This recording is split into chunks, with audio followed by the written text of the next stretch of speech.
بسم اللہ الرحمن الرحیم۔ میں ہوں شکیل احمد اور آپ دیکھ رہے ہیں شکیل احمد وافسی۔ حضرت امام مالک رحمہ اللہ سے کسی نے پوچھا کہ اللہ کے موجود ہونے کی کیا دلیل ہے اور کیا ثبوت ہے کہ اللہ ہے، پیدا کرنے والا کوئی ہے؟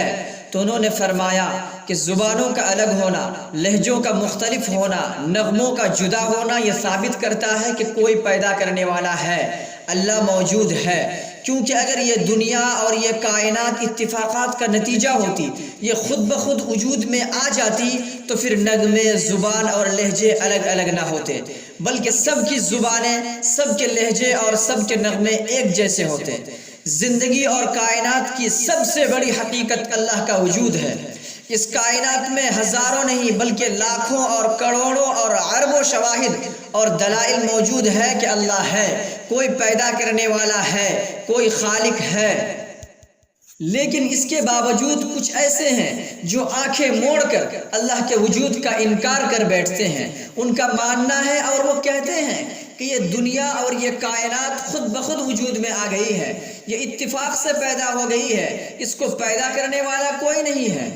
اگر آپ کو کسی دن ان میں سے کوئی ملے تو آپ انہیں کس طرح جواب دیجیے گا؟ آپ اسے کس طرح مطمئن کیجیے گا؟ جی ہاں، ان سے کہیے گا کہ زمین و آسمان، چاند، سورج، ستارے، سیارے، نہر، ندی سب اللہ کی وجود کی بہترین دلیل ہے ان لوگوں کے لیے جو ان کی نشانیوں پر غور کرتے ہیں۔ آئیے ہم کچھ چیزوں پر غور کریں۔ ہم سب سے پہلے اس بارش پر غور کریں جو مختلف جگہوں پر، مختلف علاقوں میں، مختلف اوقات میں توازن اور بیلنس کے ساتھ برستا ہے۔ ذرا سوچیں تو صحیح کہ آخر وہ کون ہے جو سمندر کے تلخ و شور پانی کو انتہائی احتیاط کے ساتھ کھینچ کر بادلوں میں لے جاتا ہے اور پھر ہواؤں کے زور پر بادلوں کو مختلف جگہوں اور مختلف علاقوں میں بھیجتا ہے، اور پھر جس علاقے میں اور جس جگہ میں جیسی ضرورت ہوتی ہے پانی کی، وہاں پر ویسا پانی برساتا ہے۔ آخر کوئی ہے یا یہ سب خود بخود ہو جاتا ہے؟ أَفَرَأَيْتُمُ الْمَاءَ الَّذِي تَشْرَبُونَ أَأَنْتُمْ أَنزَلْتُمُوهُ مِنَ الْمُزْنِ أَمْ نَحْنُ الْمُنزِلُونَ۔ اللہ تعالیٰ تو کہتے ہیں کہ ذرا بتاؤ تو صحیح کہ وہ پانی جسے تم پیتے ہو اسے تم نے بادلوں سے اتارا یا ہم اتارنے والے ہیں؟ اگر ہم اس کو چاہیں تو کھارا بنا دیں، تم اس کا شکر ادا کیوں نہیں کرتے؟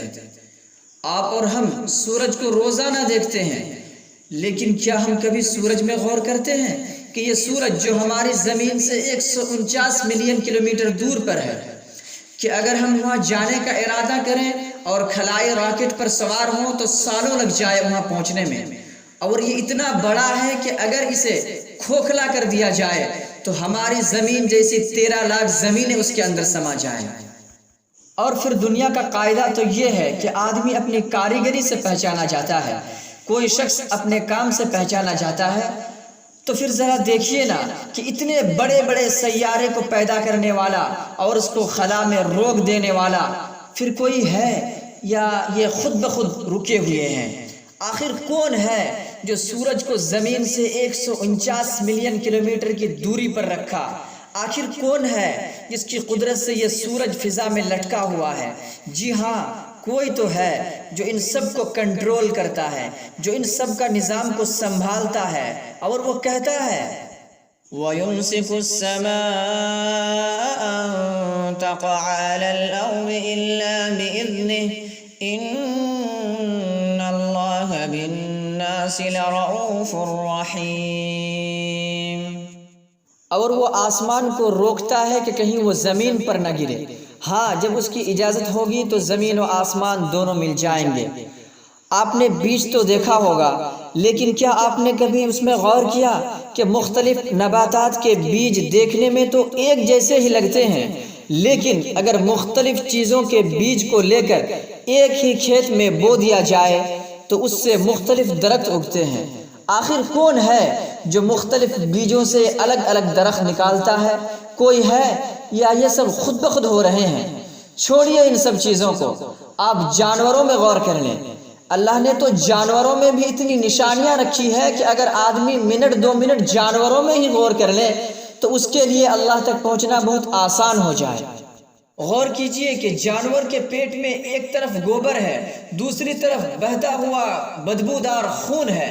آخر کون ہے جو گوبر اور خون کے بیچ سے بہترین صاف اور شفاف بالکل سفید دودھ نکال رہا ہے؟ آخر یہ کس کی کاریگری ہے؟ ان سب کے پیچھے کس کا ہاتھ ہے؟ کوئی ہے یا یہ سب اتفاقات کا نتیجہ ہے؟ کیا ہمارے قبضے میں ہے کہ ہم ایک مکھی کو پیدا کر سکے؟ اور مکھی کو تو چھوڑے، وہ تو بہت بڑی چیز ہے۔ اگر مکھی ہمارے کھانے پر بیٹھ جائے اور ہمارے کھانے کا کچھ حصہ لے کر بھاگ جائے تو ہم اس پر بھی قادر نہیں ہے کہ ہم مکھی سے اپنے کھانے کا وہ حصہ واپس لائے۔ سچ مچ عقل مند کے لیے اور غور فکر کرنے والوں کے لیے اس کائنات کے ذرے ذرے میں اس کی وجود کی نشانیاں موجود ہیں۔ بڑی پاک اور بابرکت ہے وہ ذات جس نے ہر چیز کو ایک دوسرے سے مختلف، الگ اور جدا بنایا۔ آپ اگر چاہیں تو چیزوں کو چھوڑ کر اپنے آپ میں بھی غور کر سکتے ہیں، اور آپ کی ذات میں بھی اللہ کے کرشمے کا بے شمار نشانیاں موجود ہیں۔ اگر آپ غور کریں، اگر آپ دیکھیں، صرف انگلی کو لے لیں کہ ہر انسان کی فنگر پرنٹ دوسرے کی فنگر پرنٹ سے الگ اور مختلف ہوتی ہے۔ اور صرف فنگر پرنٹ ہی نہیں بلکہ اس کے آنکھوں کے نشانات، اس کے کانوں کے نشانات، اس کے چلنے کا انداز، ہر چیز الگ الگ ہوتی ہے۔ اور یہ کیسے الگ ہوتی ہے اور کتنی الگ ہوتی ہے، ہم اس سلسلے میں تفصیل سے کسی اور ویڈیو میں بیان کریں گے انشاءاللہ تعالی۔ آپ ذرا غور کیجئے کہ صرف فنگر پرنٹ کے اتنے سے حصے میں ہزاروں نہیں، لاکھوں نہیں، کروڑوں نہیں بلکہ اربوں خربوں ڈیزائن تیار کر دینا کیا ہم میں سے کسی کی بس کی بات ہے؟ پوری دنیا کی کھاد چھان لی جائے، کسی آدمی کی فنگر پرنٹ دوسرے آدمی کی فنگر پرنٹ سے نہیں مل سکتی۔